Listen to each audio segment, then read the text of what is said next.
So if you've been watching the channel a little while, at least in the last month or so, you know we've been covering this game here a lot. Star Wars Outlaws.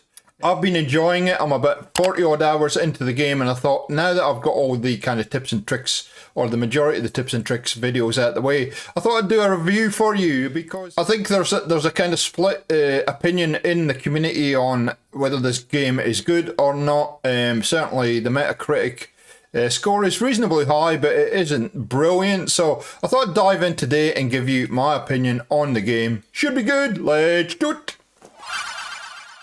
Okay, let's get all the nonsense out the way before we get started. Let's get the disclaimers out the way. I know there's varied opinions in the community. Certainly I've read it in the comments, varying opinions on this game.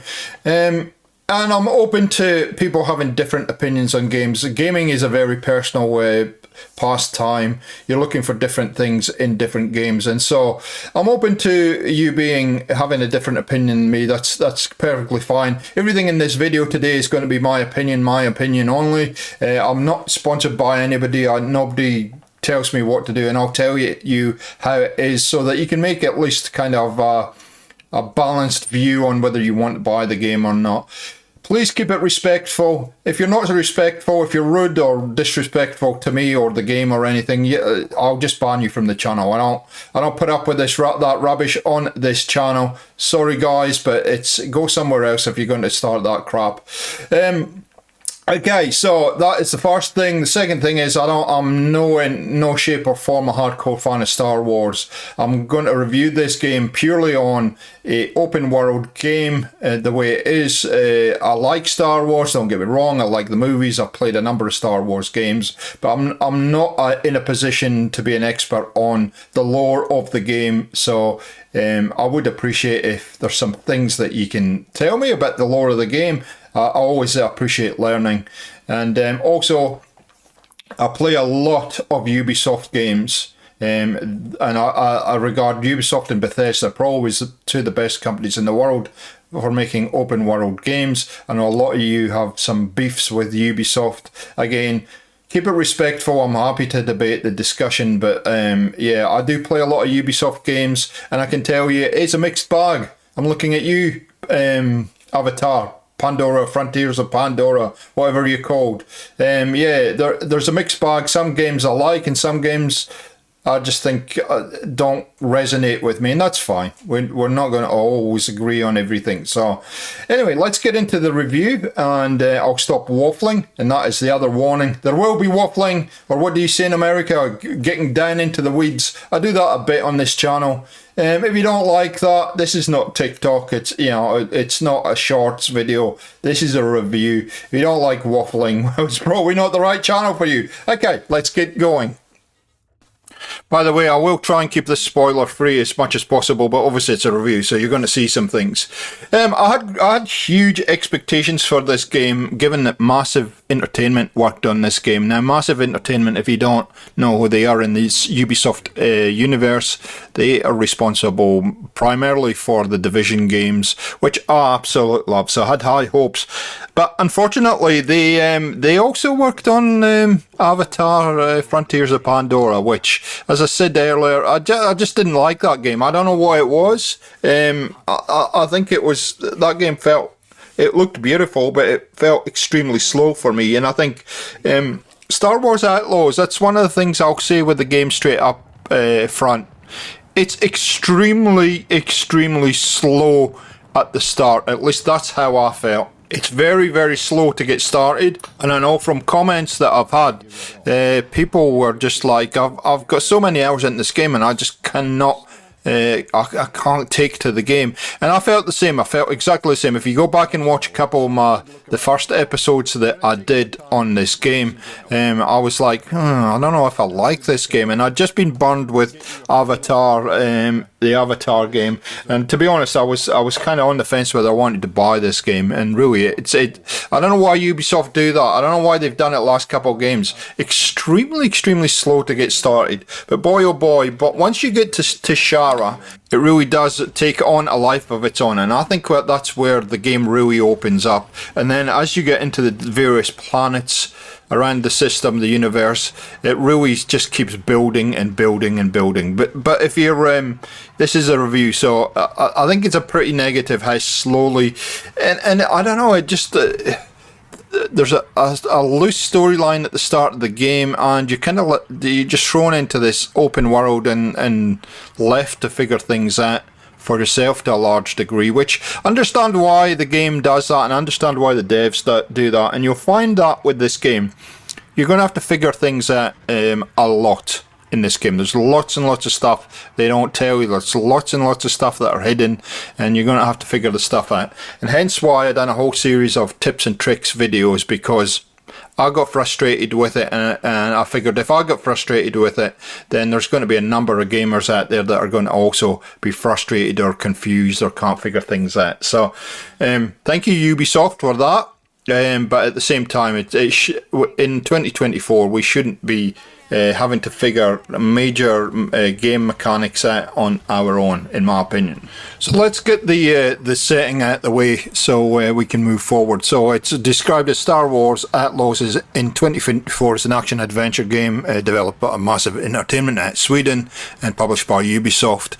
And it's set between The Empire Strikes Back from 1980 and The Return of the Jedi in 1983. Now, those of you who know what we're talking about and who are buffs on Star Wars, tell me if you feel the game is accurate, because I know I've read a couple of comments where they said, "Oh, this is not a Star Wars game. You know, this is they've just ripped off the license, etc., etc."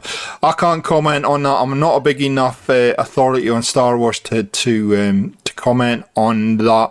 I know I've played other Star Wars games in the past, and I think, you know, the way that the characters are in the setting is, especially when you get off planet, off Tashara and some of the other planets, it seems pretty true to the franchise, for me at least.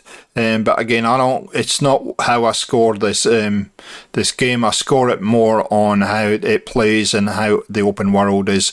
We'll talk about that in a sec. And so the story follows Kay Vess, a young scoundrel who assembles a team of massive heist in order to pay off a crime syndicate. So third person perspective, open world, blah blah blah, and it was purported as being the first open world Star Wars game ever. Depends on your concept of open world, I guess. I'm not sure that I completely agree with that statement, but that's how they marketed it. And God bless all you marketing guys out there. As far as the look of the game, the open world feels fine, but there's something weird going on with the graphics, and I can't quite put my finger on it. Now, I'm showing you some footage where I tried to go back and forward between performance mode, which is what I play on. It looks good enough for me to not sacrifice performance over quality, but I cycled through quality and performance, and I can't really see a huge amount of difference in this game. But yeah, up close, Kay just looks off. I don't know what it is. I don't know if it's the lighting or what it is, but I just can't get her to look as sharp and clear as I would like, and that might be intentional. That might be intentional with the kind of period that they're looking to cover. That might be very intentional, but yeah, for a game in 2024, I'd expect the graphics to be, quite frankly, a little bit better than what they are. Does it impact how I play the game? Absolutely not. And does it impact how I enjoy the game? Absolutely not.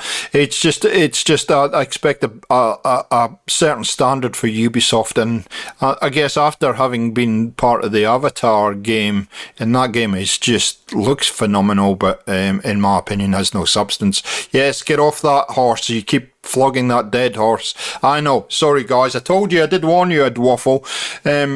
Yeah, I expected this to be at least on par with that game, and it just seems to have this kind of weird lighting and haze about it. Even though for me, I switch off all kinds of motion blur and film grain and everything, and it doesn't look as clear as I think it should. far as UI goes, I think they've done an exceptionally good job. Even with the very clean kind of HUD interface, there's very little there to muddy up anything. You can see it's a very, very clean interface when you're playing the game. There's compass, basically what mission you're on, and you know you can expand that if you want to. And then there's all kinds of actions down the bottom, and then that's very little else. And you can see even when I expand that, it's on a timer. It cools down. So I like that. I like how that's all set out. As far as the menus go, very easy to navigate, but like I said, there's lots of hidden stuff. So just be aware of that. Pay a little bit of attention. The map is fine. Navigating the map and fast traveling and all the rest of it, very easy to do. You shouldn't have any dramas with that. If you want to read some of the lore, you can go through and read all that stuff. Yeah, the worlds, you know, again, you know, there's all that kind of stuff that you can go through and read if you like that kind of stuff. It means absolutely zero to me, to be honest, in any game, not just this game, but any game. I don't really pay a lot of attention to that kind of stuff. I know a lot of you do though, so obviously that's where you'd find your tutorials if you get stuck. We'll come to this faction system in a minute. You've got all your different quests. There's lots to do in this game, by the way, ladies and gentlemen. Don't be worried that you're not going to have a lot to do. There are a lot of stuff that you're going to get to do on the various planets. And you also have a contract system for all the different factions, but again, we'll cover that in a sec. But there's lots of missions and side missions and all kinds of stuff to do. So, plenty to do. I like this system here where you as you play the game, you get rewarded by opening up experts, and the experts will give you all these abilities to play around with if you want to use them. And so progressively Kay gets stronger in a whole lot of areas, but you again have the choice to a degree of what you want to upgrade. And again, how this system works is, as you can see here with the slicer, you need to go and do certain things within the game. And I think that is great for the replayability of the game, and for things for you to keep you engaged in playing the game. You have to do certain things to unlock a number of these abilities, and once you've completed them, they will unlock automatically. So I've still got a ways to go with a few of these. I've only just met this guy here, so. And obviously with the scavenger, I have a couple of things that I've got to get done there. Find a smuggler's cache, etc, etc, etc. So I think that the way they've structured that, I think I'm really pleased with. Once you start to understand things like the loadout system and how you can get buffs and all kinds of stuff, I like this concept. I really like this. This means you're not just wearing clothing for the sake of wearing clothing. It actually has some purpose, and they haven't gone to a gear leveling score, which I like. They've just kept it fairly simple, and obviously you've also got upgrades to your blaster, and again you have to do certain things to achieve that, or gather certain materials. And looting's a big thing in this game, and I like the fact that the loot has a purpose. Always do in any game, and you'll be rewarded by getting upgrades. That goes for the vehicles as well, which we'll get to. Not sure why this is here, to be honest, because yeah, I just go with the default tools, and then you can look at your inventory if you like. Again, I don't spend a lot of time in here really worrying about it. And then your vehicles, much the same. You can upgrade these to the wazoo like this. The only disappointing thing I would say about the speeder and the trailblazer is the appearance doesn't really give you any buffs. It's just it's cosmetic, but that's okay. That's kind of nice, especially given that I like green. But again, as you play the game, you'll find these paint jobs around the place. You'll get rewarded with the paint jobs around the place, and you'll find various things to put on your bike. So your speeder And the same with your ship, with your Trailblazer. Again, you can change all kinds of stuff here. And I think it's a nice, simple system. I like it. It's not overcomplicated, and I really like the interface that they've come up with for this game. So within the first couple of hours of playing the game, you're going to meet and be introduced to the faction system, and eventually you're going to have 4 different factions. Initially at the start of the game you have the Pike, Crimson Dawn and the Hat Cartel, and then when you go to Akiva you meet the Shanga clan. And so this is a kind of almost, I wouldn't say it's a mini game because it's pretty important in the game's infrastructure, but at the same time it can be a little bit annoying because you're trying to keep everybody fairly on side, and that can be a little bit tricky at times. You will get rewards though if you get these guys up to the top level. So let me have a look. Let's just click into the Crimson Dawn for instance. It's all based on reputation, and you can see it goes through and it explains it there. You go from terrible, where death squads are coming after you, to excellent. So all very straightforward. If you get to excellent, you're going to get a whole lot of goodies here. So good, you get that, and then excellent, and then when you get to max you get all this. And that's the same for every single faction in the game, which is kind of nice. You get rewarded for that. Now with the factions, if you keep your reputation at good or higher, it's going to make navigating certain parts of the map and certain faction held parts of the map a heck of a lot easier. If you're not in with the faction, then they're going to blow up and tell you to go away and all kinds of stuff. So this is an interesting way to have another mechanic in the game, another dimension, and I think it's good. I like it pretty much 90%. You can go through here and talk about all the contract brokers, and these guys will give out contracts for Crimson Dawn, and we'll talk about contracts in a minute, and also merchants. And you'll be able to buy certain things from certain merchants depending on your reputation. If your reputation's low, these guys basically say, yeah, I'm not going to deal with you, go away, which is kind of an interesting dynamic to add to the game. So as you can see, I tend to try and stay on board with these guys. I'm going to go after the Shaga clan. I think that's how the Shaga clan. I think that's how you pronounce it, because I want to go after the rewards.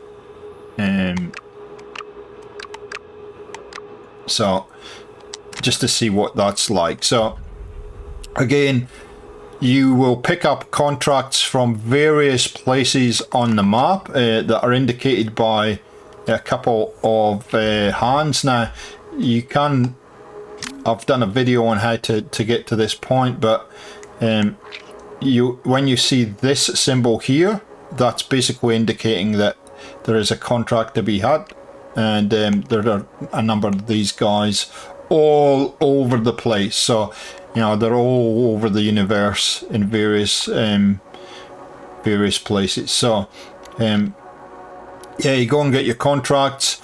Once you've got your contracts, they're going to show up in a separate tab down here. And I think one piece of feedback I would give to Ubisoft on this is make it a bit clearer whose contract we're actually doing. It's not totally obvious. You got to learn some of these symbols and all the rest of it. So I'd like some kind of little indication of whose contract I'm actually doing. But you can see I got a whole lot of contracts, and you're limited generally, I think it's about 3 per planet. So yeah, pretty nice little system. I like it a lot, and I think, like I said, it gives an extra dimension to the game.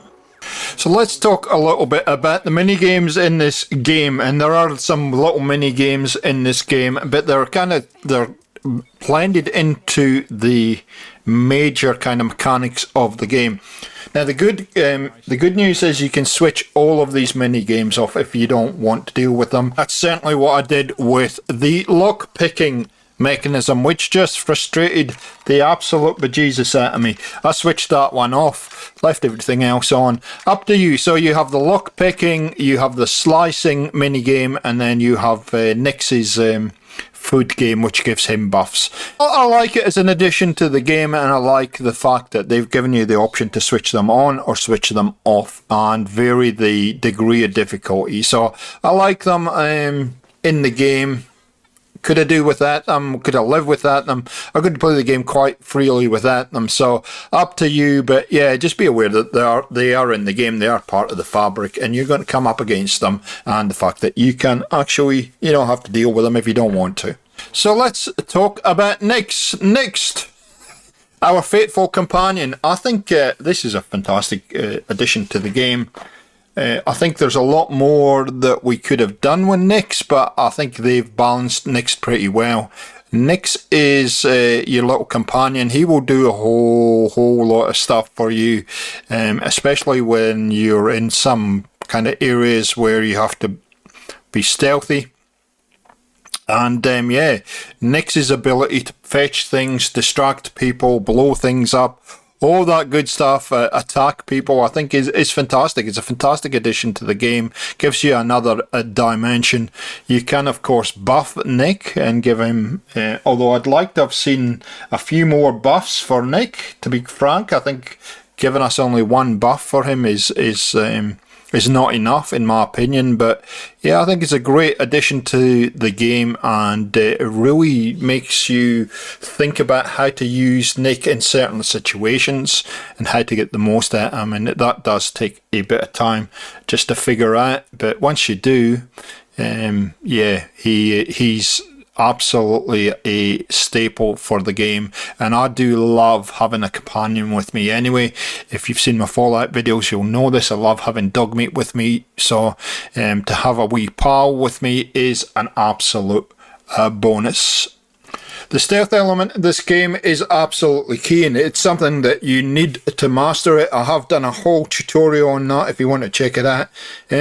And I'm not the best stealth player in the world, and I've had to adapt and really master this system. If you go loud and try and take on whole bases of enemies, a majority of the time it's not going to end up well for you. So stealth is something that you really need to get on top of. But it is kind of refreshing, and like I said, when Nick's helping you, it can be a heck of a lot of fun as well. There's a lot of stuff that you can do, and finding that balance between getting into combat and using the stealth elements is a lot of fun. And the combat in this game is a lot of fun. It is pretty well balanced. I like the fact that even though you're upgrading your blaster, then the enemy's guns are generally stronger than yours. You can pick those guns up and use them, which I think is kind of nice. And so they've done a really good job of kind of balancing the stealth elements in this game and giving you alternative places to get into bases and areas versus the combat. If you really get stuck and you have to shoot your way out, then you can do that. So really great props to Massive and Ubisoft for that. It's one of the things that I do love about the game.